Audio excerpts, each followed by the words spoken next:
রাজশাহী শহরে যারা চলাফেরা করেছেন তাদের কাছে এই মানুষটি অতি পরিচিত। সামান্য ইটের গুঁড়ি এবং কয়লা দিয়ে সুন্দর আর্ট করতে পারেন। শুনে অবাক হবেন যে তিনি কখনো স্কুলেই যাননি। ছোট্ট একটি দুর্ঘটনায় পঙ্গুত্ব বরণ করেন।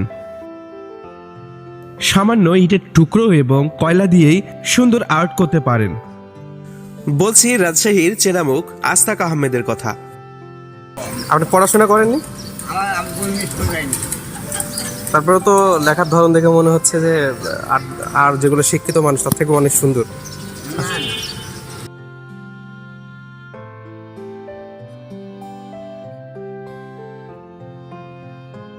আগে ভালো ছিলেন?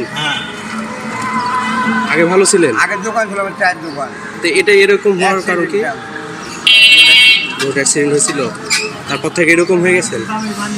আপনার ফ্যামিলিতে কেউ ছিল না? ফ্যামিলিতে বলতে গেলে আমার আম্মা মারা গেছে, আমার 7 বছর বয়স আম্মা মারা গেছে। আর বাবা বিয়ে করে নাইনদের বাসা মানুষ না ধরে। ও আচ্ছা, তাহলে এখন বর্তমান আপনার আমার বর্তমান বলতে গেলে আমার ভবিষ্যতে একা, আমি একা, আমার জীবনে একা। এখন শুধু সৃষ্টিকর্তা। বিয়ে শাদী করছিলেন তখন? না, বিয়ে করা হবে না। বিয়ে করলে কত বলো, আমি নিজে কাকে মুক্ত স্বাধীন ভালো লাগে।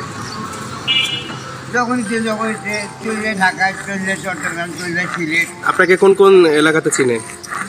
আমাকে বেশি দিনে ঢাকাতে, কারণ ক্যান্টিনে আমি গেলে তো আমার খাবারের অভাব নাই। ঢাকাতে চিনে ভালো? ঢাকাতে। সাধারণ মানুষের থেকে শিক্ষা প্রতিষ্ঠানের ছাত্রছাত্রী এবং শিক্ষকরাই তাকে বেশি ভালোবাসেন।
তার মানে ভার্সিটিতে গেলে সবাই আপনাকে পাবে। হ্যাঁ, আমার অনেক গল্প করা হলো আপনার সাথে, আমি চলে যাচ্ছি। ভালো থাকেন। আচ্ছা,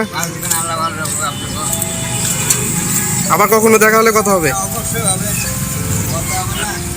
পৃথিবীর কত শিল্প সবচেয়ে বড় শিল্প। হ্যাঁ, আর কোথাও শিল্প নাই। পঞ্চপুরের না, আর আট কত শিল্প সবচেয়ে বড় শিল্প। ঠিক আছে, ভালো থাকেন। আচ্ছা, আল্লাহ। আল্লাহ হাফেজ।